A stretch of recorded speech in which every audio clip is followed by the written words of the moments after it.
Thank you all very much for all of that feedback. So I'd like you just to welcome Heather Price, who comes to us from JISC. I'm sure you've heard of them. They're sort of a big group that do some stuff and things. So Heather's going to give us a really helpful sort of introduction around the work that JISC has been doing for many years now on digital capabilities, and we're really looking forward to it. Thanks for coming, Heather. Thank you, and thanks for that great introduction. And quite interesting some of the questions that have been coming out from that last session. And I feel that some of the slides that you'll see will sort of highlight some of the duplication in that area. But so in this session, I'm just going to have a look at why we think digital capability is so important. I think there's obviously a message that is very clear to all of you in this room anyway. I will be providing an overview of the resources and sources that we provide in this area. I'm in particular giving a detailed look at the discovery tool, which has been mentioned earlier today. And then I'll give an overview of some forthcoming developments and an opportunity if you do have any questions at the end. So, we all know that the world is changing and is increasingly digital, and the keynotes and the earlier presentations have just underlined that. So, you know, our working landscapes are changing with the expectation that 90% of jobs are going to have a digital element within them in the next 2 decades. Automation, artificial intelligence, and technology will be transforming the workplaces. Employees are already saying that they believe that a lack of digital skills is harming their business, and that graduates often don't have the digital skills that they need them to have. And all this means that it's no longer an option not to engage with the issue of digital capabilities. Learners need to be prepared for a future that looks very different from today. One report suggests that 65% of children entering primary school will be in jobs that don't exist today. And for them, multiple careers are going to be the norm, and I think that's already being evidenced that's the case now, not just those that are starting in primary school. So transferable, high level and lifelong learning skills are going to be increasingly critical in this environment as the speed of change requires new skills and reskilling. So to be employable in the modern world, we need to develop students that are digitally capable lifelong learners. And we need to go further in developing digital entrepreneurs that can help shape their own future employment. And the example that was given this morning was excellent, that highlights that point. And the Department of Education released their Realising the Potential of Technology in Education strategy in April. And that also recognises the importance of ensuring that everybody has access and the right digital capability and skills. And they state their commitment to addressing this in that strategy. So the staff within our educational organisations need to be able to prepare students for this changing digital world. Now we've touched on this a few times over the last 2 days, but these are findings from the last 2018 JISC Digital Experience Insights report, which includes responses from over 30,000 students, and they provide the evidence of what students are telling us. So although 69% of higher education learners and 50% of further education learners recognise that digital skills are important in their future career, only 41% feel that their course is preparing them for the digital workplace, and only a third felt that they were aware of the digital skills that they would need for their courses. And only around 40% of both further and higher education students felt that they had regular opportunities to review and update their digital skills.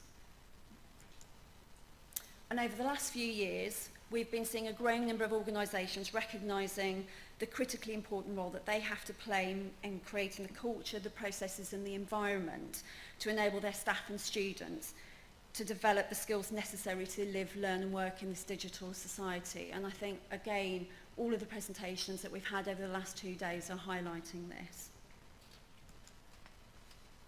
However, we know that addressing digital skill gaps isn't always easy, and this report from Nesta identified 5 key barriers that can be faced, and these are issues around leadership, around changing the culture, upskilling and the ability to find relevant training, and being clear on why doing this is important.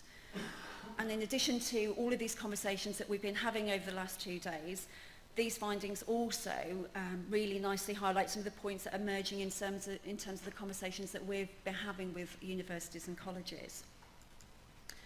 So our work with organisations shows that they can be at very different stages in this journey towards digital capability, and many of them are at the very beginning. But some of the key success factors that we have identified relate to a common understanding of digital skills across the organisation, having a strategy which articulates the vision for developing a digitally capable organisation, and that's enhanced further where you've got a strategic lead for this. And again, that reflects some of the points that we were making earlier about how do we enable that to come from a top-down approach. The presence of a stakeholder group that meets regularly to steer digital capability implementation, and that includes key stakeholders from across the organisation, and engaging the human resources team so that they include considering how digital capabilities are embedded, so for example in recruitment, in induction processes and through appraisals. Ensuring that the benefits of digital capabilities are clear to staff and students, and having a culture of encouraging, recognising and rewarding innovation.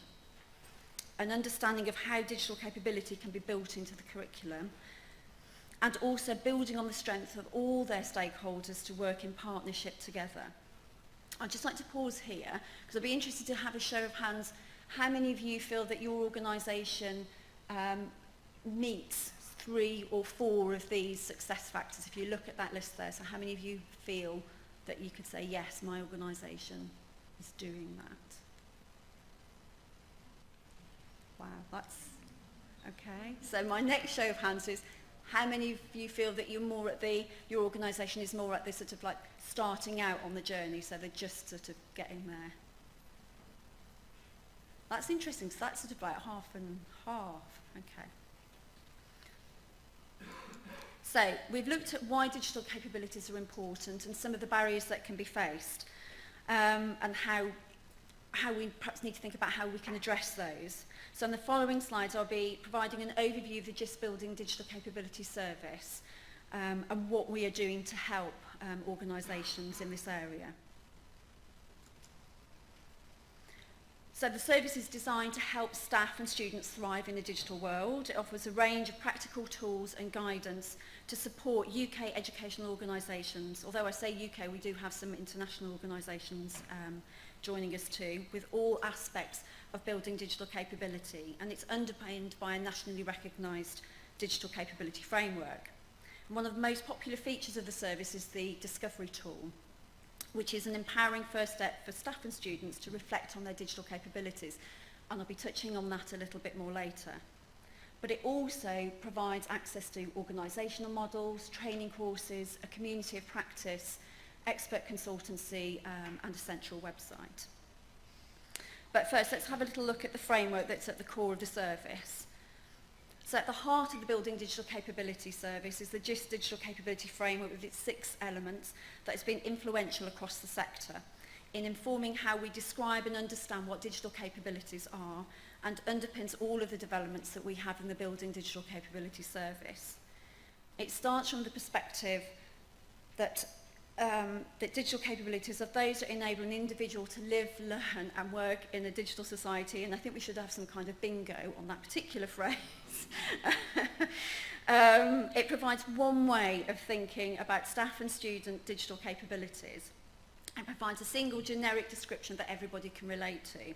So it includes high-level capabilities around digital identity and well-being, which focuses on developing your personal and professional identities. It has 4 core digital practices at the centre around communication and collaboration, teaching and learning, digital creation and problem solving, and information, data and media literacies. And of course, the functional ICT skills that fall out of all of those high-level discussions. But we know that people don't set out to become digitally capable in a general way. They set out to learn a particular subject, research a particular topic, to achieve particular tasks, or to work towards particular goals in their career. So the framework has to be adapted to make sense in very different settings. And I think we've already touched on this, but I'd really be interested to have a show of hands to see how many of you, yourselves or your organisations, have either used or adapted this model within your organisation. Yeah, so we've looked at digital capabilities from an individual perspective, but if we're to move towards enabling staff and students to thrive, not just survive, organisations as a whole need to develop their cultures, policies, infrastructures to enable and support digital capabilities. And again, this is something that's been coming through very strongly over the last 2 days. So to help support this, the Building Digital Capability Service provides access to a range of tools, and these include a suite of digital capability role profiles. Now, these profiles aren't meant to suggest that all staff and all learners need all or only these skills, but they can provide a useful starting point for conversation, for example, across the team, to agree what skills might be needed and also to help identify any gaps that there might be. For leaders, our organisational model set out what a digital capable organisation might look like and provides step-by-step approach to help them wherever they are on their journey. And our analytical audit tools and checklists help organisations to work collaborative with stakeholders to help find out where they are now in their journey and then help them plan to move forward. And we've got a range of case studies so that you can see how other organisations are building both individual and organisational digital capability and the different approaches that they are using. And there was a question, I think, over on that table about looking for case studies. So that's a good place to start if you're interested in that area. So we also offer a number of courses and workshops that are particularly relevant to digital capabilities, and our service subscribers get a 15% discount on those. And I've just put on here 2 of our most popular courses. So that's the Curriculum Confidence Workshop, which helps participants prepare the students to work successfully in digital settings. And the Digital Leaders Programme, which is aimed towards staff that are either in a leadership role or are planning to be in a leadership role. And by providing inspiration, tools, knowledge and confidence, the programme equips participants to lead the digital agenda and pass this on to others in their organisation, which is really important. It's about sharing this knowledge. And details of these can be found on the service website. We also have a digital capabilities community of practice with over 100 active participants. It's an open community that welcomes both experienced participants and those who have not previously engaged but are interested in this area. And obviously, you all here would be interested because you wouldn't be here at this event if you weren't. We run events twice a year in partnership with universities and colleges with a focus on sharing experiences, solutions and challenges. And this, along with the mailing list, provides opportunities for members to be kept up to date with news and events and to work together on all aspects of digital capability for staff and students. So if this interests you and you're not already a participant, and I know some of you already are, please do join our community of practice. Our next event will be taking place in November in Edinburgh, and the date of which is going to be shared on the mailing list and the community of practice website. We're also always looking for volunteers to share their practice at these events, so do let us know if you'd be interested in being involved in doing that. So just before I say a little bit about the Discovery tool, can I just have a show of hands? How many of you have actually used the Discovery tool? Wow, I wasn't actually expecting that many. Might need to skip over them. So. The Discovery tool is a starting point for staff and students to self-assess their digital capabilities. And so over the next few slides, I'll be providing a bit more of a detailed look at the element of the service. It provides, for those of you who've done it, you'll be aware, it provides a series of reflective questions that relate to the different elements of the GIST digital capability framework. And by answering the questions, users are made aware of the skills that they already have and new ones they might want to try out. They receive a tailored feedback report, and this includes a visual summary of their digital capabilities, a capability rating for each of the elements that have been incorporated into the question set they've done, some suggested next steps, and a collection of useful resources for them to follow up. As it's designed to be primarily a developmental tool, it's not an objective measure of digital competence. and it isn't designed to be a full course of study, although it does provide some useful resources for them to use. So in addition to the overall capabilities question set that's applicable to staff across all roles in an organisation, there are also some more specialist question sets that a user can choose to take if they feel it's relevant to their role. So these include question sets designed for teachers and those in library settings. There are also 2 question sets for students, one of which is aimed towards new and arriving students, and one that is aimed towards existing students, so those that have already engaged in their course of study. So each question set has 2 main question types. One is activity-based, where the user selects as many statements as they feel relevant to them, and this is important because it picks up on some of the data that you can view at an organisational level, and another that looks at their confidence, so they choose where they feel, how confident they feel on any given element. So once a user has completed all of the questions within a question set, they're provided with their tailored feedback report. Now this provides an example of the subscribed version of the discovery tool. So for each element, they're given their confidence rating, so that might be developing, capable or proficient. They're provided with a series of suggested next steps, and they're presented with a selection of recommended resources, and those resources are all freely available and prioritised relative to the element that they've been looking at. Now the feedback reports are only visible to the user. They're not visible at the organisational level, although an individual user can download their report and they can share it if they want to. And additionally, every question set has the option for a user to claim a digital badge, which evidences that they've completed that particular question set. It doesn't provide any other, it's not an evidence of competence, it's evidence that they have gone through the process and that they have read the feedback report that they've received.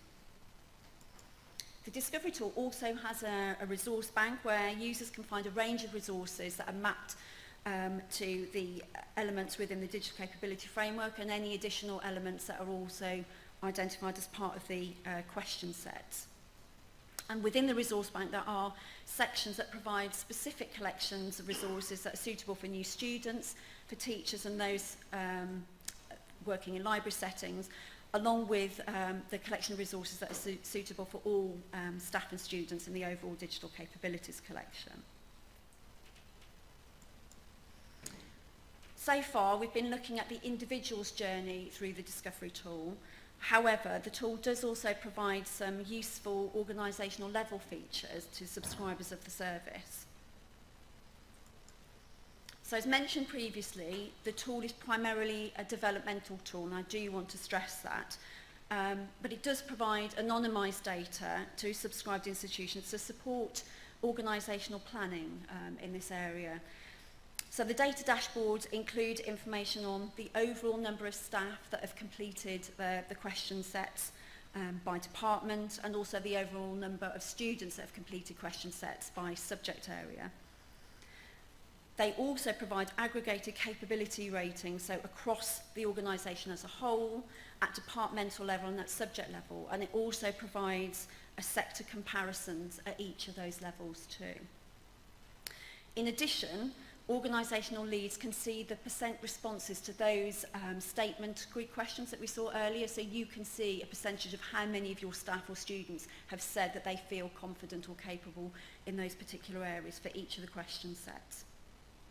And the data dashboards can also be filtered by department, date, subject heading, and for students you can also filter by study level. And I just again want to emphasise that this data is mainly useful for informing conversations. Care does need to be taken around how this data is used. Scoring bands do need to be used with caution, as lower scores don't necessarily mean deficit. They might just mean that that is the capability level that you would expect or need for that particular role. The Discovery tool also enables subscribed institutions to surface their own local resources. So the resources that they choose would be visible in the feedback reports of their staff and students, and also within the resource bank. but they would not be visible by any other organisations. It would only be the staff and students within their organisation that would see them. So last year we piloted the Discovery tool with over 100 organisations across higher and further education, and also including some overseas institutions. And we asked for feedback on their experience with the Discovery tool. We had over 4,800 staff users completions of the tool and over 400 student completions of the tool.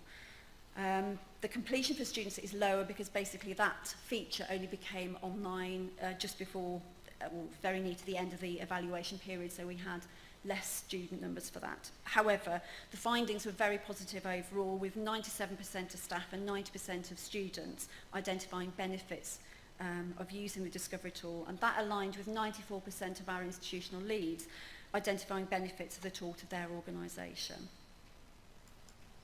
And these quote here highlight some of the main benefits found by staff and students. So it gave them an opportunity to stop and reflect. It helped give them insights into their strengths and weaknesses. They found the targeted suggestions very useful, and they also identified that they could see the relevance of their future career. So the features that I've shown you on previous slides are available in the subscriber version of the tool, but there is a free staff trial version that organisations can try out, although I must stress that it's not possible for students to use this, it's just for staff. The trial version provides access to the main overall digital capabilities question sets, but it doesn't enable access to any of the other specialised question sets or the resource bank. However, staff using the trial version can retake the overall digital capabilities question set whenever they want, and on completion it will provide them with a shortened version of the feedback report, and an excerpt of which you can just see here. So you can kind of see, you get very similar information, it's just shortened. So if you're interested in finding out more about any of the resources or services that I've mentioned today, please speak to me or go to our website where you can find out more details.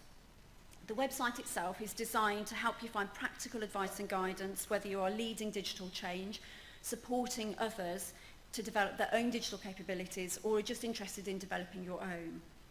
And just like the service generally, we're always interested in getting feedback on how we can improve things. And at the moment, we're just going through a review of the service website, and we'd be really interested in your feedback. So if you get a chance to have a look at the website, please do follow that URL. I'm sure the slides will be shared later, and let us know what you think and tell us where it can be improved. So coming soon, there's going to be some additional benefits to the service, and this has already been mentioned previously, and I think it's been quite a hot topic of not only of conversation but of the presentations here. We will be launching a new question set focusing on accessibility, although I would like to mention that all of the question sets do have accessibility is incorporated into those question sets, but this one will be specifically looking at accessibility. We've commissioned a small project to review digital wellbeing practice within organisations, and the findings of which we should be sharing during the summer. We're also having conversations with others, including Microsoft, Google, Apple and LinkedIn Learning, to map their resources to the digital capability framework. And discussions are also underway on a way to use the completion of Discovery tool question sets to gain points towards an IDEA badge. And for those of you who have perhaps not come across IDEA, this is an international program that helps participants develop digital enterprise and employability skills for free. And I think it's supported by the Duke of York. And we're also developing a digital capability organisation maturity model, just to add another model to the suite that you're all having to work with. And just before I finish, I'd like to mention our partner service, that's the Digital Experience Insights. This provides survey tools that enable organisations to collect and analyse data about their digital environment and how digital technologies are used in learning and teaching within their organisations. Using this service enables staff and students to voice their digital experiences, providing powerful evidence to inform planning and help decide whether or not that your digital investments are being made in the right places. To find out more information about the service, please do take a look at the website, or even better, chat to my colleague here, Mark Langer-Crane, who's here. If you can catch him either at the end of this session or find him on our stand in the exhibition space. So, thank you very much for listening. If you've got any questions, I'd be very happy to answer them, if I can. Okay, do we have any questions for Heather at the moment? Or Mark. I said all Mark. No? Was there any questions? Oh, sorry. Okay. Just a quick question. The question sets you've got for roles, are there any other role types coming? Possibly. We are, basically we talked to the community, and there was, on the back burner we've had for a while is a researcher set, but basically accessibility happened. And that when we spoke to the community, when they were saying, well, okay, what would you prioritise, accessibility came. So we're not seeing those as static. So there was certainly researcher has been something that actually had been in the pipeline longer than the accessibility question set. But to be honest, we'd be much keener to be community-led about what's important. So if researcher doesn't sort of ring most people bells, then we would go with whatever researcher. But yes, we certainly don't see these as being static. Thanks. Okay. Any further comments or questions? No? Okay, if not, thank you very much to Heather for her presentation. And we're now moving on to the last of the parallel sessions before the